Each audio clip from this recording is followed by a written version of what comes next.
মানব জাতিরে পয়দা করার পরে এই মানব জাতি থেকে ওয়াদা করেছিল। আল্লাহ তাতে ফরমায় আলাস্তু বিরাব্বিকুম, তোমাদের আমার রব মানো না নি, অর্থাৎ আমি তোমাদের রব নাই নি। তাহলে এক জবানে কইছি কালু বালা, নিশ্চয় আপনি আমার পরবর্তীকার। এই সময় ওয়াদা করিয়া আইসি আল্লাহ পাক রব্বুল আলামিনের কাছে। আর দুনিয়ার জমিনের মধ্যে আওয়ার পরে মানুষ দুই ভাগে বিভক্ত হয়ে গেছে। মানুষ কয় ভাগে বিভক্ত হয়েছে?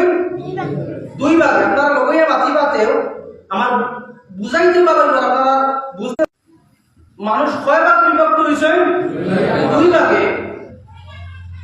একগুলো চাই যে দুনিয়ার জমিনের মধ্যে তার একজন প্রভু হইতা, তার রব হইতা, তার পালনেওয়ালা ক্রিয়েটার একজন তার হইতা। আর আরেকগুলো চাই দুনিয়ার জমিনের মধ্যে কোনো রব নাই, পৃথিবীর চালানেওয়ালা কেউ নাই, আমরা যারা ইবাদত করতাম এই যোগ্যতা কেউ নাই, আমরা কোনো পরবর্তীকার নাই, কোনো মালিক নাই। দুইজন হয়েছে কিনা না?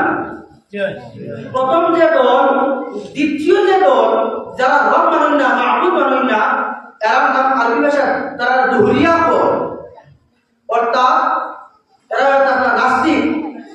যারা তারা রব মানে না, যে পৃথিবী এমনি বা মৌজুদের মধ্যে আই গেছে, পৃথিবী তার বংশে আর তার পৃথিবী চলিয়া যা, আর পৃথিবী হল আসল নাও কোন সালানেওয়ালা মানুষ না। আর প্রথম যারা যে সালানেওয়ালা মানুষ রব মানুষ মাহবুব কইলা, এরা মধ্যে আবার দুইজন মানুষ হয়ে গেছে। কত মানুষ হয়েছে?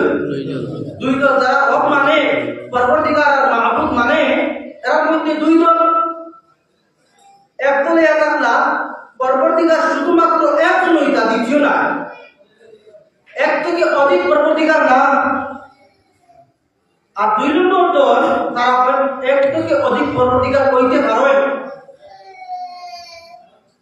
যারা এক থেকে অধিক পরবর্তীকার কইতে পারেন, রব কইতে পারেন, এরা হলো কাফির, মুশরিক। আর এই যুগের আমরা হিন্দুস্তানের মধ্যে যারা হিন্দু কাম করেন, এরাও হকের মধ্যে নাই। এরাও গুনাহ মাফ করে থেকে আল্লাহর জাতের কাছে তওবা করা লাগবে। আর তওবা করার পরে আল্লাহ তাআলা হাজির করব। আর যারা আল্লাহর এক মানুষ আর আল্লাহ পাক রব্বুল আলামিনের ইবাদত বندگی করেন, ইতাআত করেন, গুনাহ খামর দিকে যায় না, এরা যে মুমিন হয়, কামিল মুমিন বলতে গিয়া আমরা কিতা কিতা করা লাগবো। আর কামিল মুমিন বলতে ইসলামে কোন কোন খাবার আপনারা হুকুম দিছে, আদেশ করছে, নিষেধ করছে, তবে ইসলামের বুনিয়াদ মেইন যে বস্তুগুলা, এগুলো আমরা বুঝা লাগবে। তো এক মুমিনে ইসলাম ধর্ম নিয়ে তার ধর্ম নিয়ে চলতে আল্লাহ পাক রব্বুল আলামিন পাঁচটা বস্তু দ্বারা বিষয়, যারা ইসলামের বুনিয়াদ বল।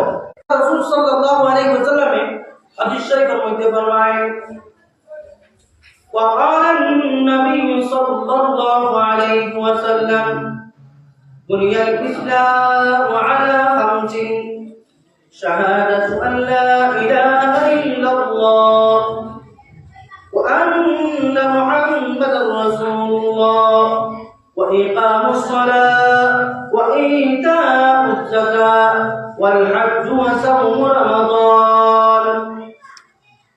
এই হাদিস শরীফের মধ্যে আল্লাহ রাসূল সাল্লাল্লাহু আলাইহি ওয়াসাল্লামে পাঁচটা বস্তু কইছেন যে ইসলামের বুনিয়াদ পাঁচটা। ইসলামের বুনিয়াদ কয়টা? পাঁচটা। তার মধ্যে থেকে এক নম্বর আকিদা কলিমা, শাহাদাতু আল্লা ইলাহা ইল্লাল্লাহ ওয়া আন্না মুহাম্মাদার রাসূলুল্লাহ। এক নম্বর আল্লাহ পাক রব্বুল আলামিনের সাক্ষী দেওয়া যে আল্লাহ ছাড়া দ্বিতীয় কোনো মাবুদ নাই, আল্লাহ পাক রব্বুল আলামিন ছাড়া অন্য কোনো মাবুদ নাই, এবং মুহাম্মদ রাসূলুল্লাহ সাল্লাল্লাহু আলাইহি ওয়াসাল্লাম আল্লাহর বান্দা এবং রাসূল। এক নম্বর ইসলামের বুনিয়াদ। এক নম্বর অর্থাৎ এক নম্বর ঈমান। এক নম্বর কি জানো? এক নম্বর ঈমান। এখন আমরা কামিল মুমিন বলতে আর আমরা মুমিন ইকান দাবি করতে আর ইকান দাওয়া করতে ওইটা 7টা বস্তুর উপরে ঈমান আনা পড়ে। কটা বস্তু? 7টা। ঈমানে মুফাসসাল আমরা পাইছি। ঈমান মুফাসসাল কিটা? আমানতু বিল্লাহি ওয়া মালাইকাতিহি ওয়া কুতুবিহি ওয়া রুসুলিহি ওয়াল ইয়াউমিল আখির ওয়াল কদরি খাইরিহি ওয়া শাররিহি মিনাল্লাহি তাআলা ওয়াল বা'থি বা'দাল মাউত। এক নম্বর পাইছি কিটা? আমানতু বিল্লাহি, যে আমি ঈমান আনলাম আল্লাহর জাতের উপরে। আল্লাহর উপরে ঈমান আনা, আল্লাহ তাআলার জাতের উপরে এবং আল্লাহ তাআলার সিফাতের উপরে। আল্লাহ তাআলা খালিক, আল্লাহ তাআলা মালিক, আল্লাহ তাআলা রাজিক, এই সমস্ত রূপে ঈমান আনা আল্লাহর উপরে ফরজ। আর আল্লাহর জাতের উপরে ঈমান আনা আল্লাহর উপরে ফরজ। তো আমানতু বিল্লাহি ওয়া মালাইকাতিহি, দুই নম্বর কিটা? যে আল্লাহ তাআলার ফেরেশতাদের উপরে ঈমান। আল্লাহ তাআলা ফেরেশতা হন, যে ফেরেশতা হল আল্লাহ পাক রব্বুল আলামিনে তার পৃথিবী চালাইতে গিয়া, এই কায়নাত চালাইতে গিয়া নিজের নিজ নিজ দায়িত্ব দিয়া ফেরেশতাদের আল্লাহ তাআলা দুনিয়ার জমিনের মধ্যে রাখছেন। এরারে হাসরের দিনের লোক আলাদা ফেরেশতা আছেন, জাহান্নামের জান্নাতের লোক আলাদা ফেরেশতা আছেন। আর এই দুনিয়ার জমিনের মধ্যে হুকমে খোদাবন্দি, আল্লাহ তাআলার আহকাম কিলা জারি হইত, কিলা বন্দা পালন করত, এই বিষয়ে আল্লাহ তাআলা ফেরেশতাদের নির্দিষ্ট করে রাখি দিয়েছেন। যার কারণে এক নম্বরে আল্লাহর জাতের উপরে ঈমান আনতাম, সিফাতের উপরে ঈমান আনতাম। দুই নম্বরে আনতাম কিয়া? যে আল্লাহ তাআলার বানাই ফেরেশতাদের উপরে ঈমান আনতাম। আমানতু বিল্লাহি ওয়া মালাইকাতিহি ওয়া কুতুবিহি, আল্লাহ তাআলার আসমানি কিতাবের উপরে ঈমান আনতাম। ওয়া রুসুলিহি, রাসূলের উপরে ঈমান আনতাম। যে আল্লাহ তাআলা মানব জাতির হেদায়েতের লগে যুগে যুগে যে আম্বিয়া ও দুনিয়ার জমিনের মধ্যে পাঠাইছেন, সমস্ত হকর মধ্যে আসলা ওখানে আমরা মানিয়ে নিতাম, আমাদের ঈমান আনতাম। আর আল্লাহ তাআলা রাসূলগণ দিছেন দুনিয়ার জমিনের মধ্যে মানব জাতির হেদায়েতের লগে, এটার উপরে আমরা ঈমান আনতাম।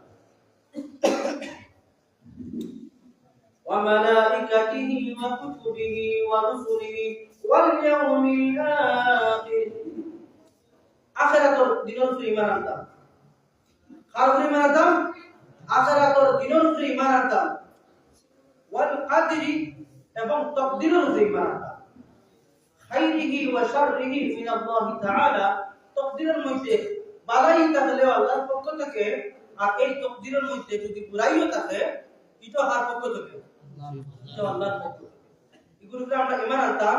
এরপরে কইরা ওয়াল বা'থি বা'দাল মাউত, ওয়াল বা'থি বা'দাল মাউত, মরার পরে জিন্দা হওয়ার উপরে ঈমান আনতাম। যে কুফার মুশরিকিন হলে কয়, ইহুদ নাসারা হলে কয়